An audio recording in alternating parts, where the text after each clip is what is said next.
Hello everyone.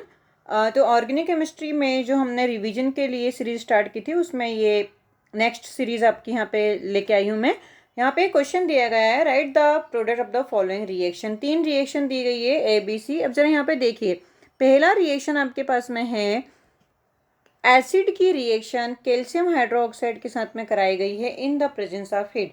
तो ये आपका किसका क्वेश्चन है? आपको कैल्शियम हाइड्रोक्साइड हीट देख के याद आना चाहिए कि ये ड्राई डिस्टिलेशन का एक क्वेश्चन है। तो यहाँ पे हम calcium salt of carboxylic acid का ड्राई डिस्टिलेशन करेंगे। दूसरा हमारे पास में है साइनाइड की रिएक्शन ग्रिग्नार्ड के साथ में करानी है followed by hydrolysis. And third reaction में हमें एल्कीन की रिएक्शन करवानी है ओजोन से, मतलब ओजोनोलाइसिस करवाना है। और आपको यहाँ पे ये याद रखना है कि ओजोनोलाइसिस 2 टाइप के होते हैं। One is oxidative ozonolysis and second is reductive ozonolysis, right. तो देखते हैं, आप क्वेश्चंस को देखिए। अब इसमें यहाँ पे क्वेश्चंस को देख के क्या प्रोडक्ट बनते हैं ट्राई कीजिए, उसके बाद में मैं इसे आपको 1 बाय 1 इसके रिएक्शन मैकेनिज्म के साथ में सॉल्यूशन बताती हूँ। तो आई होप आपने क्वेश्चंस को अच्छे से देख लिया होगा। पहला जो क्वेश्चन था आपका यहाँ पे एसिटिक एसिड, राइट। तो एसिटिक एसिड का मैं जनरल यहाँ पे किसी भी एसिड की रिएक्शन कैल्शियम हाइड्रोक्साइड के साथ में कराओगे तब आपके पास में किस तरह से आपको रिएक्शन करवानी है वो मैं यहाँ पे बता रही हूँ, ताकि आने वाले इस टाइप के जितने भी क्वेश्चन होंगे वो आपसे बनने लगेंगे। तो यहाँ पे इन जनरल मैं एसिड लेती हूँ। यहाँ पे आपने एल्काइल ग्रुप कोई भी ले सकते हो, जैसे कि क्वेश्चन में CH3 दिया है, यहाँ पे PH हो सकता है, C2H5 हो सकता है, एनीथिंग। इसके रिएक्शन जब आप कैल्शियम हाइड्रोक्साइड के साथ में करवाते हो बच्चों, तो यहाँ पे आपको मिलता है RCOO होल ट्वाइस Ca, और इसे ही हम क्या बोलते हैं? Calcium salt of carboxylic acid. क्या कहते हैं? Calcium salt of carboxylic acid. जब इस calcium salt of carboxylic acid को हम हीट करते हैं तो हमें carbonyl compound and calcium carbonate मिलता है। क्या मिलता है? Calcium carbonate and carbonyl compound. अब देखिए, आपके पास जो क्वेश्चन है उस क्वेश्चन में आपको इस R की जगह दिया गया है CH3 C double bond OH। तो आसान है, इसकी रिएक्शन हम कैल्शियम हाइड्रोक्साइड के साथ में करवाएंगे। अंडरस्टूड ये रहेगा कि यहाँ पे 2 यूनिट्स या 2 मोल्स आप एसिड के लेने हैं।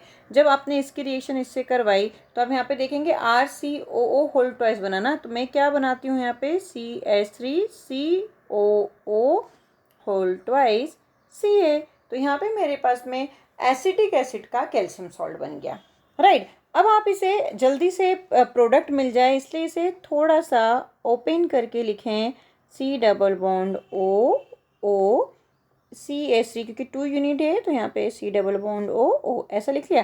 देखो ये 2 ऑक्सीजन, यहाँ पे ये 2 ऑक्सीजन आ गए। तो आपको ये लिखने के बाद में इधर कैल्शियम, इस कैल्शियम से 2 यूनिट्स ऑफ दिस कंपाउंड जुड़ी हुई है। अब बहुत ही अच्छे से आपको यहाँ पे क्या करना है, CaCO3 को बाहर निकाल देना है।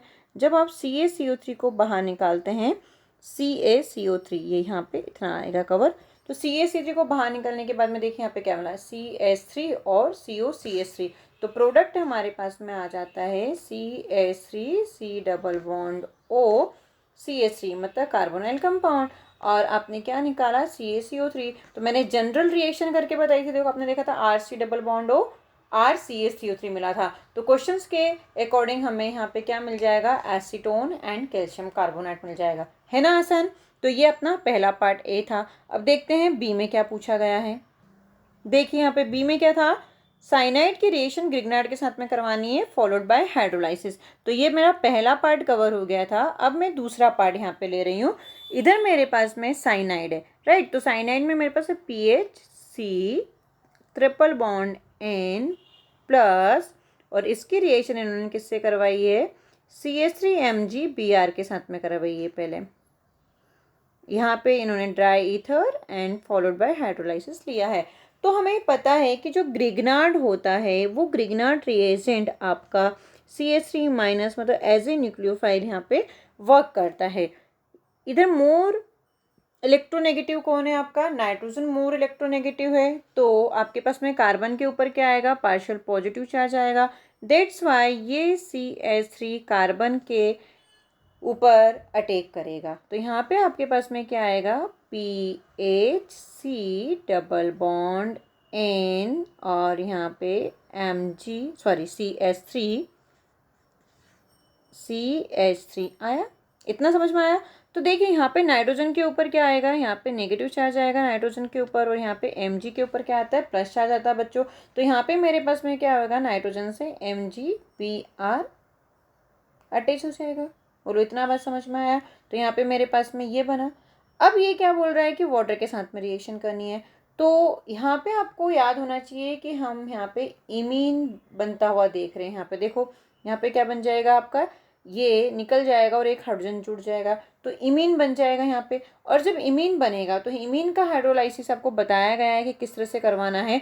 तो फिर भी मैं यहाँ पे डिटेल मैं एक बार फिर से बताती हूँ, क्योंकि ग्रिग्नाट में मैं बता चुकी हूँ। ग्रिग्नाट की वीडियो लेक्चर्स में आप देखेंगे तो वहाँ पे साइनाइड की रिएक्शन करवाएंगे तो इमीन और हाइड्रोलाइसिस अब इमीन मैंने करवाया है, तो चाहे तो आप एक बार वहाँ पे जाके चेक कर लें। तो यहाँ पे मेरे पास में फाइनली जब मैं इसका हाइड्रोलाइसिस करवाती हूँ तो मुझे क्या मिल जाएगा? यहाँ पे मुझे मिल जाएगा PHC डबल बॉन्ड OCH3। मतलब अगेन मुझे यहाँ पे क्या मिला? कार्बोनाइल कंपाउंड मिला। बोलो बात समझ में आई? अब मैं थोड़ा सा आपको पीछे की ओर लेके जाती हूँ कि कहाँ इमीन का किस तरह से आपको हाइड्रोलाइसिस करवाना है ना। तो यहाँ पे मेरे पास में PH, जब मैंने इसकी रिएक्शन वाटर के साथ में करवाई तो C डबल बॉन्ड NHCH3 ऐसे, इसे एग्जैक्टली हम इमीन कहते हैं। और इसका मुझे अब हाइड्रोलाइसिस करवाना है, ठीक है। तो जब मैं इसके ऊपर इसका हाइड्रोलाइसिस करवाऊंगी तो किस तरह से होता है इसका हाइड्रोलाइसिस? आप यहाँ पे देखें कि NH है ना, नाइट्रोजन मोर इलेक्ट्रोनेगेटिव एलिमेंट है, ये इधर जाएगा तो इस पे नेगेटिव चार्ज आएगा और इस पे कार्बन के ऊपर पॉजिटिव चार्ज आएगा। तो मेरे पास में यहाँ पे बनता है PH, C पे प्लस चार्ज, यहाँ पे CH3, और आपका जो हाइड्रोलाइसिस के टाइम पे H प्लस रहेगा वो यहाँ पे अटैक कर जाएगा, तो यहाँ पे मिल जाएगा NH2। इतना समझ में आया? फिर आपके पास में H2O आया। अब देखिए वाटर का जो लोन पेयर है वो किसके ऊपर अटैक करेगा? वो कार्बन के प्लस चार्ज के ऊपर अटैक करेगा। तो यहाँ पे आपको मिलेगा PHC CH3 NH2, ये पूरा रहेगा। और ऊपर की साइड में आपको यहाँ पे मिलेगा वाटर HH। इतना आया समझ में? अब क्या होगा? ये जो OH है, H2O है ना, ये इसके लोन पेयर के ऊपर फिर से अटैक कर जाता है। तो हम एक दूसरे पेज पे लेते हैं ताकि और अच्छे से क्लियर हो जाए। तो आपके पास में यहाँ पे क्या आया था? PHCH plus charge and NH2 आया था। देखिए ज़रा बैक साइड क्या आया था मेरे पास? PHC, ओके, यहाँ पे एक CH3 लगा हुआ है। फिर मैंने यहाँ पे वाटर का अटैक करवाना है। ये वाटर का अटैक आपका ऑक्सीजन के लोन पेयर कार्बन के ऊपर अटैक करेंगे तो हमें मिलता है PH, यहाँ पे OH आया एंड यहाँ पे CH3 आया और यहाँ पे NH2 आया। तो नाइट्रोजन के अभी लोन पेयर है तो इस पे ये अटैक कर जाएगा। तो आपको यहाँ पे क्या मिलता है? जैसे ये अटैक करेगा तो यहाँ पे NH3 प्लस आएगा, तो यहाँ पे आएगा आपका PH, C, इधर CH3 है, यहाँ पे OH हो जाएगा और यहाँ पे NH3 प्लस। जैसे ही नाइट्रोजन के ऊपर प्लस चार्ज आएगा ये NH3 के रूप में बाहर निकलेगा, NH3। अब आपके पास में क्या आने वाला? PH के बाद में यहाँ पे कार्बन और क्या बचा? यहाँ पे CH3 था और इस पे प्लस चार्ज आ जाएगा और एक OH बचा है। इतना समझ में आया? इसके बाद क्या होता है? यहाँ से माइनस हाइड्रोजन हो जाता है, हाइड्रोजन H प्लस यहाँ से निकल जाएगा।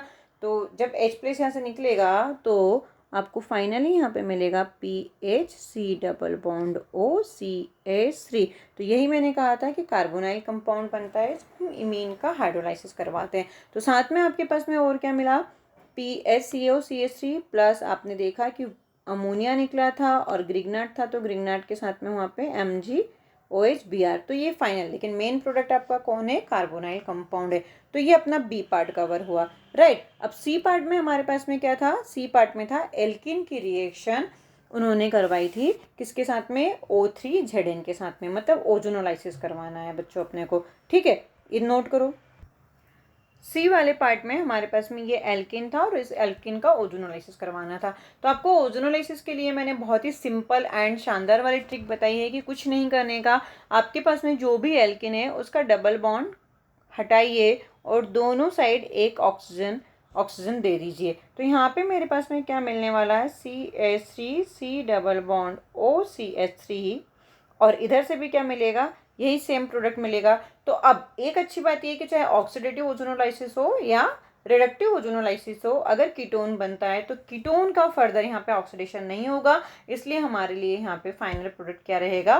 कीटोन ही रहेगा। तो ये हमारी क्वेश्चन चाहे एक था, लेकिन यहाँ पे डिफरेंट रिएजेंट के साथ में हमने रिएक्शन करवाई है और बनाया क्या है? यहाँ पे हमने बनाया है कार्बोनाइल कंपाउंड। तो इन शॉर्ट हम ये बोल सकते हैं कि ये क्या है?